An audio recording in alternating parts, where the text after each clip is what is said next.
નમસ્કાર વિદ્યાર્થી મિત્રો, સ્વાગત છે તમારું યુટ્યુબ ચેનલની અંદર. ધોરણ 10 ની અંદર સામાજિક વિજ્ઞાન વિષયમાં પાઠ 21 આવે છે સામાજિક પરિવર્તન. સ્વાધ્યાય પોથીને લગતા જે અલગ અલગ પ્રશ્ન જવાબ છે અગાઉ પણ બધા પાઠના મુકાઈ ગયા છે, ન જોયો તો જોઈ લેજો. ઉપર વિડીયો સેક્શનમાં છે અને બાજુમાં પ્લેલિસ્ટ છે, પ્લેલિસ્ટમાં નીચે જશો અહીંયા તમને જોવા મળશે. ધોરણ 10 ના જુદા જુદા પ્લેલિસ્ટમાં સ્વાધ્યાય પોથીના છે, સ્વાધ્યાયને લગતા મોસ્ટ એમપી પ્રશ્ન જવાબ. ઘણા બધા વિડીયોઝ જોવાથી તમારા જ્ઞાનમાં વધારો થશે, તો ન જોયો તો જોઈ લેજો. અને પરીક્ષા જે છે એમના માટે પણ ઉપયોગી થશે. બરાબર. હવે વાત કરીએ આપણે વિભાગીય આધારિત પ્રશ્નોના જવાબોની, જેમાં નીચે આપેલા પ્રશ્નોના માગ્ય મુજબ ઉત્તર આપવો. જેમાં પહેલો પ્રશ્ન છે યોગ્ય જોડકા જોડો.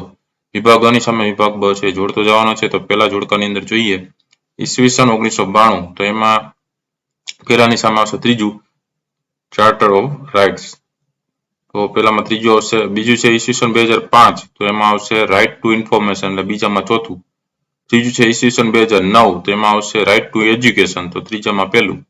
ચોથું છે ઈસવીસન 2013, તો એમાં આવશે રાઇટ ટુ ફૂડ, તો ચોથામાં પાંચમું. બીજા જોડકાની અંદર વિભાગની સામે વિભાગ બ જોડીએ, જેમાં પહેલું છે 1 ઓક્ટોબર, તો એમાં આવશે આંતરરાષ્ટ્રીય વૃદ્ધ દિન, પહેલામાં બીજું. બીજું છે 3 ડિસેમ્બર, તો એમાં આવશે વિશ્વ દિવ્યાંગજન દિન, તો બીજામાં પહેલું. ત્રીજું છે 1999, તો એમાં ત્રીજું આવશે વિશ્વ વૃદ્ધ દિન, તો પહેલામાં બીજું, બીજામાં પહેલું અને ત્રીજામાં ત્રીજું.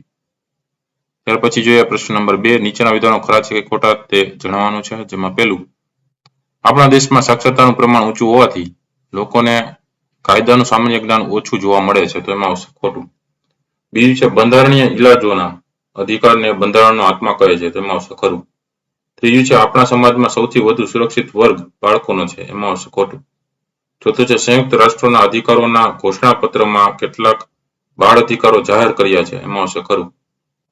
પાંચમું છે દર વર્ષે 1 ઓક્ટોબરના દિવસને વિશ્વ વૃદ્ધ દિન તરીકે આંતરરાષ્ટ્રીય સ્તરે ઉજવવામાં આવે છે, એમાં આવશે ખરું. છઠ્ઠું છે કેન્દ્ર સરકાર દ્વારા વૃદ્ધો અંગેની રાષ્ટ્રીય નીતિ 2005 અમલમાં આવી છે, એમાં આવશે ખોટું. સાતમું છે સરકારે માતા પિતા અને સિનિયર સિટીઝન્સની સાર સંભાળ અને કલ્યાણ સંબંધી કાયદો 2007 અમલમાં મૂક્યો છે, એમાં આવશે ખરું. આઠમું છે ભારત સરકારે દિવ્યાંગજન ફરજ અધિનિયમ 2016 અંતર્ગત દિવ્યાંગોના ઉત્કર્ષ માટે પગલાં ભર્યા છે, તેના જવાબમાં આવશે ખરું. ત્યાર પછી નવમું છે દિવ્યાંગ વિદ્યાર્થી 21 વર્ષની ઉંમરનો થાય ત્યાં સુધી તેને નિઃશુલ્ક શિક્ષણ આપવામાં આવે છે, એમાં આવશે ખોટું. દસમું છે દિવ્યાંગ વિદ્યાર્થીઓને જાહેર પરીક્ષાઓમાં 100 ગુણના પ્રશ્નપત્રમાં 25 ગુણથી ઉત્તીર્ણ જાહેર કરવામાં આવે છે, એમાં આવશે ખોટું. 11મું છે દર વર્ષે 3 ડિસેમ્બરના દિવસને વિશ્વ દિવ્યાંગજન દિન તરીકે ઉજવવામાં આવે છે, એમાં આવશે ખરું. 12મું છે દિવ્યાંગ વિદ્યાર્થીઓને જાહેર પરીક્ષામાં લૈયાની સગવડ આપવામાં આવે છે, એમાં આવશે ખરું. 13મું છે સરકારી અને ખાનગી નોકરીઓમાં દિવ્યાંગો માટે 5% બેઠકો અનામત રાખવાની કાયદાકીય જોગવાઈ કરવામાં આવી છે, એમાં આવશે ખોટું. ત્યાર પછી પ્રશ્ન નંબર 3. નીચેના પ્રશ્નના સંક્ષિપ્તમાં ઉત્તર લખો. જેમાં પહેલું જોઈએ આપણા દેશમાં સામાન્ય લોકોને કાયદાની ઓછી જાણકારી હોવાનું કારણ કયું છે, તો એમાં આવશે જવાબમાં સાક્ષરતાનો નીચો દર. બીજો પ્રશ્ન છે અધિકારો એ કોનું અનિવાર્ય લક્ષણ છે, તો જવાબમાં આવશે નાગરિકતાનો. ત્રીજું છે માનવ હકોનું ઘોષણાપત્ર કોણે ઘોષિત કર્યું, તો જવાબમાં આવશે સંયુક્ત રાષ્ટ્રોએ. ચોથું છે નાગરિકનું અનિવાર્ય લક્ષણ કયું છે, તો જવાબમાં આવશે અધિકારો. પાંચમું આપણા સમાજમાં કયો વર્ગ સૌથી વધુ અસુરક્ષિત છે, જવાબમાં આવશે બાળકો. છઠ્ઠું વિશ્વમાં સૌથી વધારે બાળ મજૂરો કયા દેશમાં છે, તો જવાબમાં આવશે ભારતમાં. સાતમું સામાજિક વિકાસની પૂર્વ શરત કઈ છે, તો જવાબમાં આવશે બાળ વિકાસ. આઠમું શ્રમનું સૌથી સસ્તું સાધન કયું છે, તો જવાબમાં આવશે બાળકો. નવમું બાળ મજૂરીનું મુખ્ય કારણ કયું છે, તો જવાબમાં આવશે ગરીબી. 10મું ભારતમાં સૌથી વધુ વૃદ્ધોની સંખ્યા કયા રાજ્યમાં છે, તો જવાબમાં આવશે અરુણાચલ પ્રદેશમાં. 11મું આંતરરાષ્ટ્રીય વૃદ્ધ વર્ષની ઘોષણા કોણે કરી હતી, તો જવાબમાં આવશે સંયુક્ત રાષ્ટ્રોએ.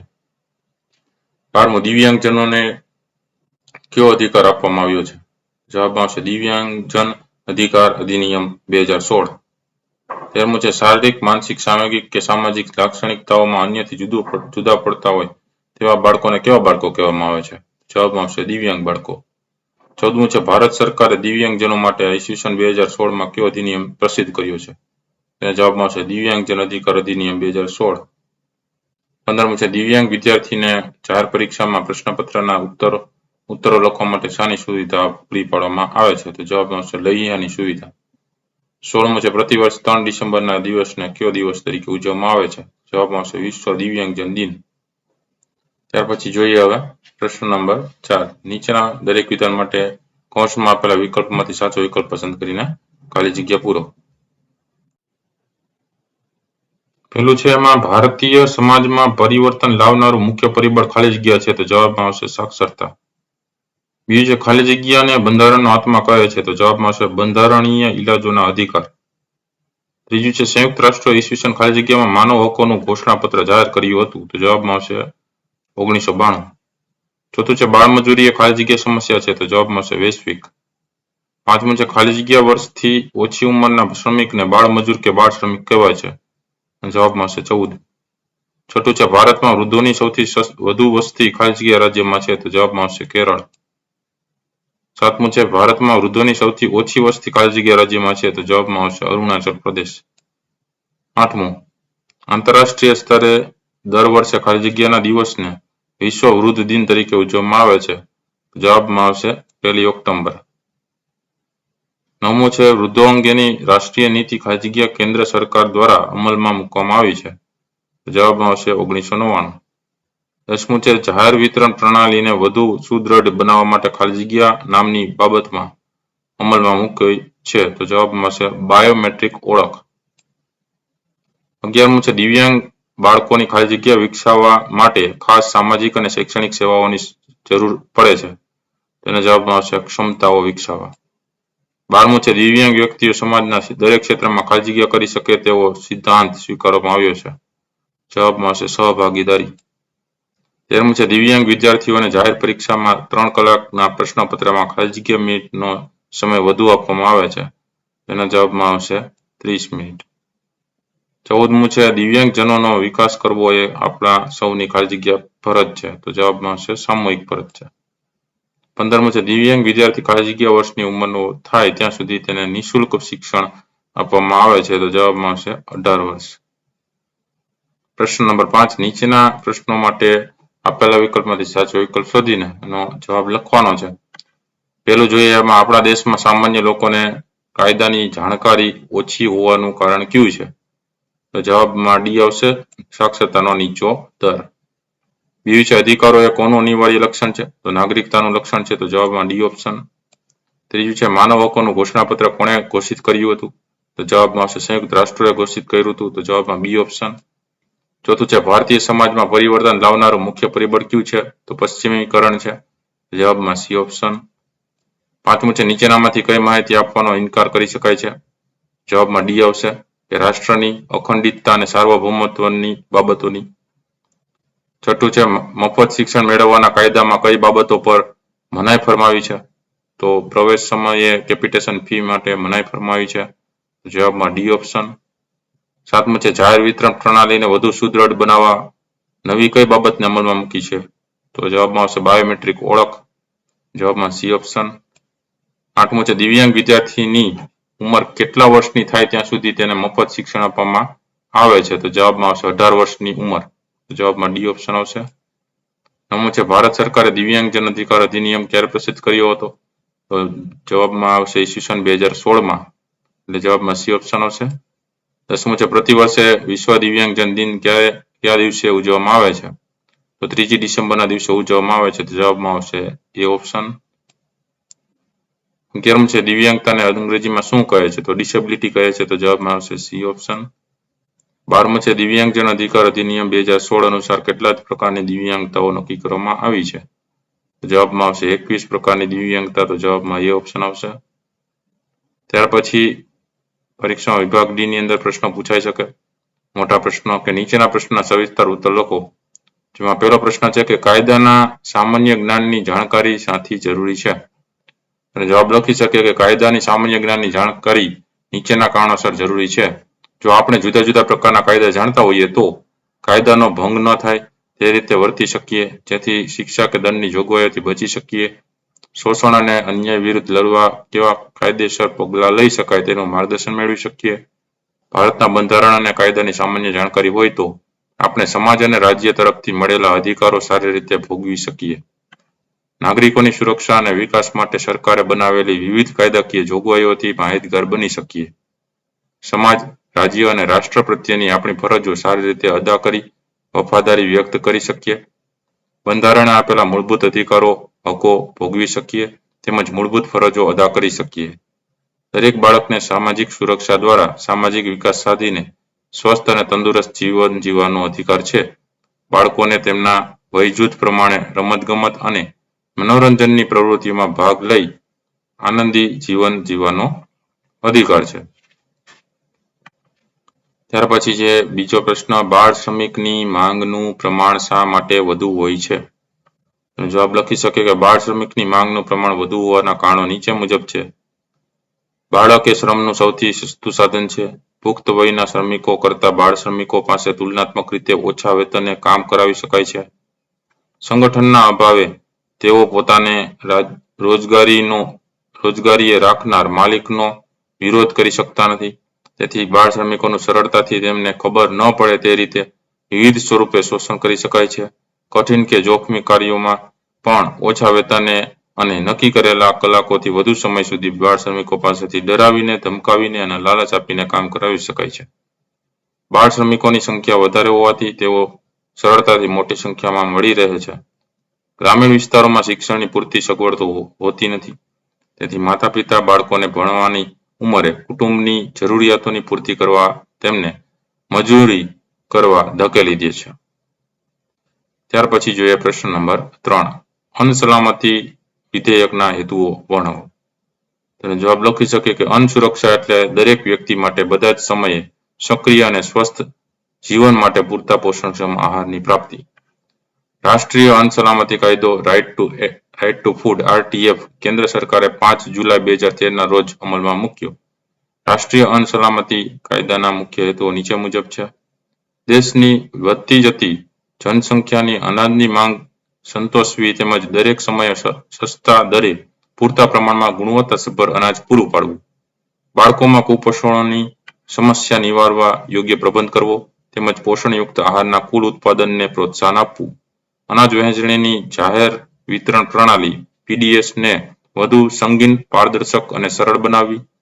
અંત્યોદય કુટુંબોને અને ગરીબી રેખા હેઠળ એટલે કે BPL કાર્ડ નીચે જીવતા કુટુંબોને પોષણક્ષમ આહાર રૂપે રાહત દરે પૂરતા પ્રમાણમાં અનાજ અને જીવન જરૂરિયાતોની અન્ય વસ્તુઓ પૂરી પાડવી. ગર્ભવતી સ્ત્રીઓ અને સ્તનપાન કરાવતી માતાઓ એટલે કે ધાત્રી માતાઓને પોષણક્ષમ આહારની જરૂરિયાત પૂરી પાડવી.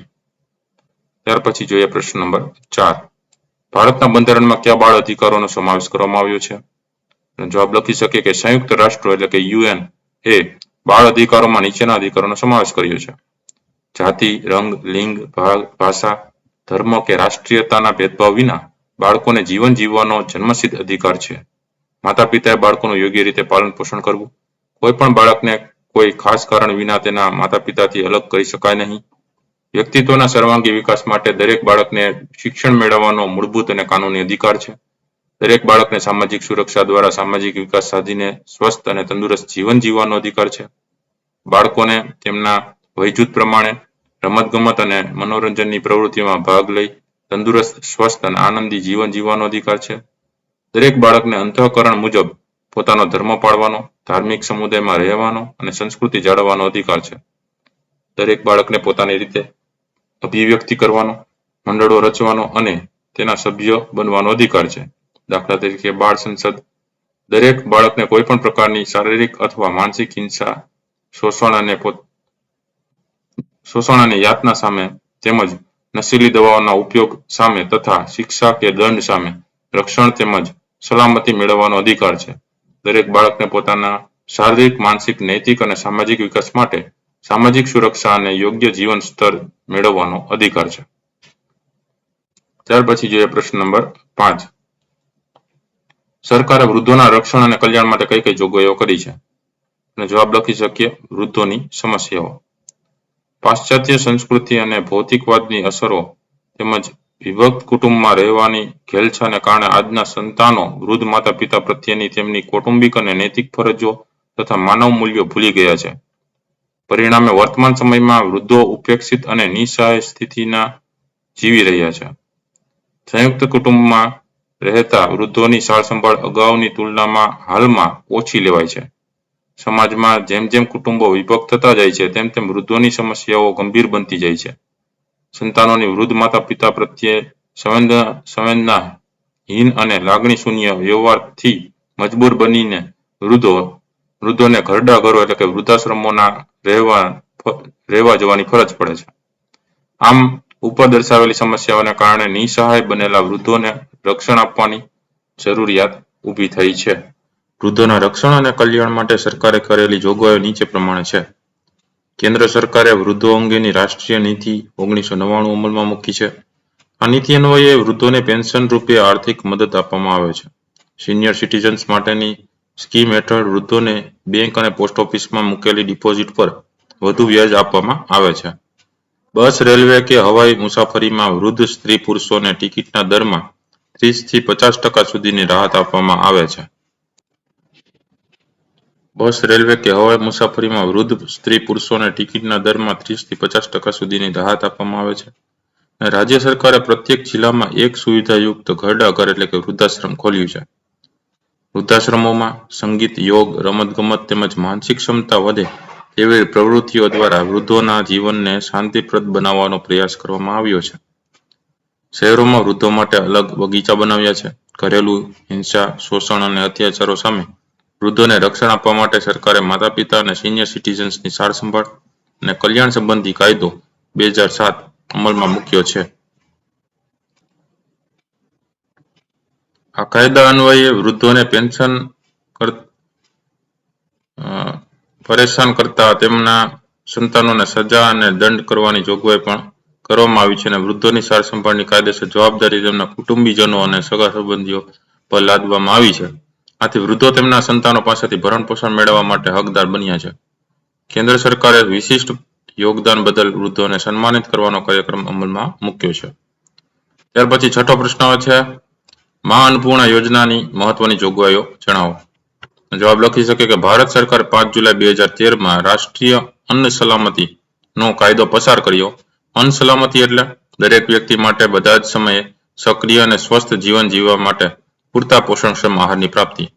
આ કાયદા અન્વયે ગુજરાત સરકારે મા અન્નપૂર્ણા યોજના શરૂ કરી છે. આ યોજના હેઠળ રાજ્યના શહેર કે ગ્રામ્ય વિસ્તારના જરૂરિયાતમંદ મધ્યમ વર્ગના ગરીબ કુટુંબોને વ્યાજબી ભાવથી અનાજ આપવામાં આવે છે. આ ઉપરાંત રાજ્યના અંત્યોદય કુટુંબોને તેમજ ગરીબી રેખા નીચે જીવતા તમામ કુટુંબોને પ્રતિ માસ 35 કિલોગ્રામ અનાજ મફત આપવામાં આવે છે. આ યોજના હેઠળ મધ્યમ વર્ગના ગરીબ કુટુંબોને જાહેર વિતરણ પ્રણાલી એટલે કે PDS હેઠળ વ્યાજબી ભાવની દુકાનો દ્વારા પ્રતિ માસ વ્યક્તિ દીઠ 5 કિલોગ્રામ અનાજ, જેમાં ઘઉં ₹2 પ્રતિ કિલો, ચોખા ₹3 પ્રતિ કિલો અને જાડું અનાજ ₹1 પ્રતિ કિલોના ભાવે આપવામાં આવે છે. આ યોજના અન્વયે ગુજરાતના લગભગ 3.62 કરોડ જરૂરિયાતમંદ લોકોને રાહત દરે અનાજ આપીને તેમને અન્ન સુરક્ષા બક્ષી છે. આ યોજનાનો લાભ મેળવતા કુટુંબોની બચતો વધશે, જેથી તેઓ અન્ય વપરાશી ચીજવસ્તુઓ ખરીદીને પોતાનું જીવન ધોરણ સારું બનાવી શકશે. ત્યાર પછી આવે છે પ્રશ્ન નંબર 7, બાળકોના મફત અને ફરજિયાત શિક્ષણના હકના કાયદાની મુખ્ય 6 જોગવાઈઓ સમજાવો. જવાબ લખી શકીએ. કેન્દ્ર સરકારે ઈસવીસન 2009માં 6 થી 14 વર્ષની વય જૂથના બાળકોને મફત અને ફરજિયાત શિક્ષણના અધિકારનો કાયદો અમલમાં મૂક્યો હતો. એ કાયદાના આધીન રહીને ગુજરાત સરકારે 18 ફેબ્રુઆરી 2012ના રોજ બાળકોને મફત અને ફરજિયાત શિક્ષણના હકના નિયમો 2012 અમલમાં મૂક્યા હતા. બાળકોના મફત અને ફરજિયાત શિક્ષણના અધિકારની મુખ્ય જોગવાઈઓ નીચે પ્રમાણે છે. 6 થી 14 વર્ષની ઉંમરના દરેક બાળકને તેના ઘરની નજીકની શાળામાં પ્રવેશ આપવો. ઉંમરના આધાર માટે જન્મનું પ્રમાણપત્ર ન હોવાને કારણોસર બાળકને પ્રવેશ આપવાનો ઇનકાર થઈ શકશે નહીં. 14 વર્ષ પૂરા થયા હોય તો પણ બાળક પ્રાથમિક શિક્ષણ પૂરું કરે ત્યાં સુધી તેનું શિક્ષણ ચાલુ રાખીને મફત શિક્ષણ આપવું. શાળામાં પ્રવેશ આપતી વખતે બાળકની ઉંમર 6 વર્ષની હોવી જોઈએ. બાળકના જન્મનો દાખલો ન હોય તો હોસ્પિટલનો રેકોર્ડ અથવા બાળકની ઉંમર અંગે માતા પિતાએ કરેલા સોગંદનામાના આધારે પ્રવેશ આપી શકાશે. કોઈ પણ જાતના ભેદભાવ વિના દરેક બાળકને પ્રવેશ આપવો. પ્રવેશ માટે બાળકના માતા પિતા પાસેથી ફી, કેપિટેશન ફી કે ડિપોઝિટ સ્વરૂપે કોઈ પણ પ્રકારની રકમ લઈ શકાશે નહીં. બાળકને પ્રવેશ આપતી વખતે બાળકની પ્રવેશ પરીક્ષા લેવી. બાળક અને માતા પિતાનો ઇન્ટરવ્યુ લેવો. માતા પિતાની આવક, શૈક્ષણિક લાયકાત અને યોગ્યતા તપાસવી. વગેરેમાંથી કોઈ પણ કરી શકાશે નહીં. ત્યાર પછી આવે છે પ્રશ્ન નંબર 8. દિવ્યાંગ વિદ્યાર્થીઓને સરકાર તરફથી મળતી સુવિધાઓ વર્ણવો. અથવા તો પ્રશ્ન એમ પૂછે કે દિવ્યાંગજન અધિકાર અધિનિયમ 2016 અંતર્ગત સરકારશ્રીએ શાળાઓને દિવ્યાંગ બાળકોને કઈ કઈ સુવિધાઓ પૂરી પાડવાનો નિર્દેશ કરેલો છે. એમાં તમારે 15 મુદ્દા લખવાના છે. તો જોઈએ એમાં જવાબ. પહેલું છે દિવ્યાંગ બાળકોને શૈક્ષણિક સંસ્થાઓમાં પ્રવેશ, શિક્ષણ, રમતગમત જેવી અન્ય પ્રવૃત્તિઓમાં સમાન તક આપવામાં આવે. બીજું, સામાન્ય વિદ્યાર્થીઓની જેમ જ દિવ્યાંગ વિદ્યાર્થીઓની તેમની સાથે ભેદભાવ રાખવા નહીં. આ અંગે વિશેષ કાળજી રાખવી. ત્રીજું, શૈક્ષણિક ભૌતિક સુવિધાઓ દિવ્યાંગ બાળકો સુગમ્ય રીતે તેનો ઉપયોગ કરી શકે તે રીતે સુવિધાઓ પૂરી પાડવી. ચોથું, દિવ્યાંગ બાળકોને શૈક્ષણિક કારકિર્દી અને સામાજિક વિકાસ સતત અને સર્વગ્રાહી રીતે થાય તેવું વાતાવરણ પૂરું પાડવું. પાંચમું, જેઓ દ્રષ્ટિ ક્ષતિ, શ્રવણ ક્ષતિ અથવા બધિરતા હોય તેવા દિવ્યાંગ બાળકો માટે બધી અંધતા હોય બરાબર તેવા દિવ્યાંગ જે બાળકો છે એના માટે યોગ્ય ભાષા સંજ્ઞાઓની લિપિ વગેરે દ્વારા તેઓ સમજી શકે તે રીતે યોગ્ય શિક્ષણ આપવું. છઠ્ઠું, દિવ્યાંગ બાળકોમાં અભ્યાસને લગતી વિશિષ્ટ મર્યાદાઓ ઓળખી કાઢીને તે ખામીઓ દૂર કરવાની કાળજી લઈને તેવા વિદ્યાર્થીઓ સરળતાથી અભ્યાસ કરે તેવા અભ્યાસક્રમલક્ષી જરૂરી પગલાં ભરવા. સાતમું, દિવ્યાંગ બાળકોની સતત અને સર્વગ્રાહી પ્રગતિનું નિરીક્ષણ કરવું. આઠમું, દિવ્યાંગ બાળકોને તેની શારીરિક મર્યાદાઓ પ્રમાણે વાહનની કે તેના મદદનીશે વાહનની સુવિધા આપવાની કાર્યવાહી કરવી. નવમું, દિવ્યાંગ બાળકો ભણતરથી વંચિત રહી જાય નહીં તે માટે શાળાએ જતા બાળકોનું દર 5 વર્ષે સર્વે કરી એનું કાર્ય કરવું. 10મું, શાળાકીય અભ્યાસ પ્રવૃત્તિના તમામ સ્તરે મદદરૂપ થાય તેવા સંશોધન કેન્દ્રની રચના કરવી. 11મું, દિવ્યાંગ બાળકોને અડચણ વિના સરળતાથી પરીક્ષા આપી શકે તેવી સુવિધા પૂરી પાડવી. 12મું, દિવ્યાંગ વિદ્યાર્થીઓ માટે બચાવ, મદદ, રક્ષણ, પુનઃસ્થાપન જેવી કામગીરી કરવી. 13મું, દિવ્યાંગ બાળકો માટે વિદ્યાર્થી, વાલીઓ, લોકો અને સમાજમાં જાગૃતતા કેળવવી. 14મું, રહેઠાણની નજીક તેની પસંદગીની શાળામાં અથવા ખાસ શાળામાં પ્રવેશનો અધિકાર રહેશે. 15મું, મફત શિક્ષણ અને વિનામૂલ્ય વિશિષ્ટ સાધનોનો લાભ મળી રહે. ત્યાર પછી 9મો પ્રશ્ન છે દિવ્યાંગ વિદ્યાર્થીઓને મળતી વિશિષ્ટ સવલતો જણાવો. અથવા તો એમ પ્રશ્ન પૂછ્યા કે ગુજરાત માધ્યમિક અને ઉચ્ચતર માધ્યમિક શિક્ષણ બોર્ડની જાહેર પરીક્ષાઓમાં દિવ્યાંગ વિદ્યાર્થીઓને કઈ કઈ વિશિષ્ટ સવલતો આપવામાં આવે છે તે જણાવો. એમાં 8 મુદ્દા લખવાના છે. તો જોઈએ જવાબ. પહેલું, પરીક્ષા ફીમાંથી મુક્તિ, વિષય પસંદગીમાં છૂટછાટ. બીજું, દ્રષ્ટિહીન ઉમેદવારોને આકૃતિવાળા પ્રશ્નોમાંથી મુક્તિ. ત્રીજું, ભાષાકીય જોડણીમાં છૂટછાટ. ચોથું, 3 કલાકના પ્રશ્નપત્રમાં 30 મિનિટનો વધારે સમય આપવો. પાંચમું, પરીક્ષામાં જવાબ વહીને લેખનમાં લહિયાની સુવિધા આપવી. છઠ્ઠું, પાસ થવા માટેના 100 માંથી ઓછામાં ઓછા 20 ગુણે ઉત્તીર્ણ એટલે પાસિંગ ધોરણ 20%. સાતમું, પરીક્ષા કેન્દ્રમાં ભોંયતળિયે બેઠક વ્યવસ્થા. આઠમું, દિવ્યાંગ પરીક્ષાર્થીને અનુરૂપ ફર્નિચર સુવિધા અને વિશિષ્ટ સાધન સામગ્રીનો ઉપયોગ કરવાની છૂટ તથા દ્રષ્ટિહીન વિદ્યાર્થીઓ માટે બ્રેલ લિપિમાં પ્રશ્નપત્રની સુવિધાઓ આપવામાં આવે છે. ત્યાર પછી જોઈએ હવે પ્રશ્ન નંબર 10. દિવ્યાંગ વિદ્યાર્થીઓ માટે સરકારે દિવ્યાંગજન અધિકાર અધિનિયમ 2016 પ્રસિદ્ધ કરેલ છે. શા માટે? 8 મુદ્દા લખવાના છે. એનો જવાબ જોઈએ. ઘણીવાર જોવા મળે છે કે આપણે જેને શારીરિક રીતે અક્ષમ ગણીએ છીએ તેવા વ્યક્તિની સિદ્ધિથી પ્રભાવિત થવું પડે છે. દિવ્યાંગ વ્યક્તિને પૂરતી તકો અને પ્રશિક્ષણ મળે તો તેમની દિવ્યાંગતા કોઈ રીતે બાધક બનતી નથી. સમાજમાં તેઓની શક્તિઓનો રચનાત્મક ઉપયોગ કરી શકાય છે. આ બાળકો આપણા સમાજનું અવિભાજ્ય અંગ છે. તેઓની આ ક્ષમતા ઉજાગર કરવા માટે તેમજ માત્ર દિવ્યાંગ હોવાથી પૂર્વગ્રહ પ્રેરિત અન્યાયનો ભોગ ન બને તે હેતુથી ભારત સરકારે કરેલ અધિનિયમ અંતર્ગત તેમના શિક્ષણ માટે કેટલાક પગલાં ભર્યા છે. શારીરિક, માનસિક, સાંવેગિક કે સામાજિક લાક્ષણિકતામાં અંત્યથી જુદા પડતા હોય તેવા બાળકોને દિવ્યાંગ બાળકો કહેવામાં આવે છે. જેથી તેઓની ક્ષમતાઓ વિકસાવવા માટે ખાસ સામાજિક અને શૈક્ષણિક સેવાઓની જરૂર પડે છે. દિવ્યાંગોના ઉત્કર્ષ માટે સરકારશ્રીએ દિવ્યાંગજન અધિકાર અધિનિયમ 2016 પ્રસિદ્ધ કરેલ છે. જેમાં વિવિધ પ્રકારની દિવ્યાંગતાને 21 પ્રકારે વર્ગીકૃત કરેલ છે. આવા દિવ્યાંગ વ્યક્તિઓને જન્મજાત ગરિમા તેમના પ્રત્યે આદર સ્વીકાર કરી અને મૈત્રીભાવ સાથે સમાન તક મળે તેઓ પ્રત્યે કોઈ ભેદભાવ રાખવામાં ન આવે. ત્યાર પછી જોઈએ પ્રશ્ન નંબર 11. સુગમ્ય ભારત અભિયાન અંતર્ગત દિવ્યાંગજનો માટે કઈ કઈ સુવિધાઓ ઊભી કરવાનું ઠરાવ્યું છે? એમાં 8 મુદ્દા લખવાના છે. જવાબ લખી શકીએ. પહેલું, દિવ્યાંગજનો માટે સરકારી અથવા જાહેર સંસ્થાઓમાં રેમ્પની સુવિધા, બ્રેઇલ લિપિમાં સાઇન બોર્ડ, એક્સેલેટરની સુવિધા પૂરી પાડવી.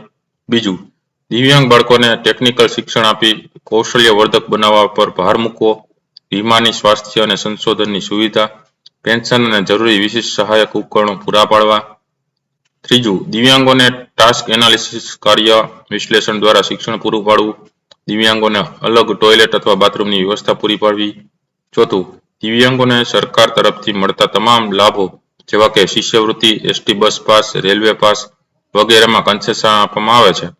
પાંચમું, દિવ્યાંગોને સહાયક સાધન સામગ્રી તરીકે એબેકસ, ગણિત પાટી, calipers, 25 audio CD, Braille textbook, large printed materials, શ્રવણ યંત્ર, સ્ટીક, વ્હીલચેર, કૃત્રિમ હાથ પગ વગેરે આપવામાં આવે. છઠ્ઠું, ખેલ મહાકુંભમાં દિવ્યાંગો ભાગ લઈ શકે તેવી વ્યવસ્થા સુનિશ્ચિત કરવી. સાતમું, દિવ્યાંગો માટે સુગમ્ય પુસ્તકાલયોની સુવિધા ઊભી કરવી. આઠમું, 3 ડિસેમ્બરને વિશ્વ દિવ્યાંગજન દિન તરીકે ઉજવવો. ચૂંટણી સમયે દિવ્યાંગ મતદાન કરી શકે તે માટે તે જે વિસ્તારમાં હોય તે સ્થળેથી મતદાન કુટીર સુધી વાહનની વ્યવસ્થા કરવી તેમજ દ્રષ્ટિહીન દિવ્યાંગજનને ચૂંટણી ઓળખપત્ર અને બેલેટ પેપર એટલે કે મતપત્ર બ્રેઇલ લિપિમાં પૂરા પાડવા. તો આ હતા અલગ અલગ પ્રશ્નોના જવાબો. વિડીયો ગમ્યો તો લાઈક કરજો અને તમારા મિત્ર પણ વિડીયો શેર કરજો. સાથે ચેનલને હજી સબસ્ક્રાઇબ ન કરી તો ચેનલને સબસ્ક્રાઇબ કરી લેજો. આવા નવા વિડીયો છે ચેનલ પર મુકાતા રહેશે.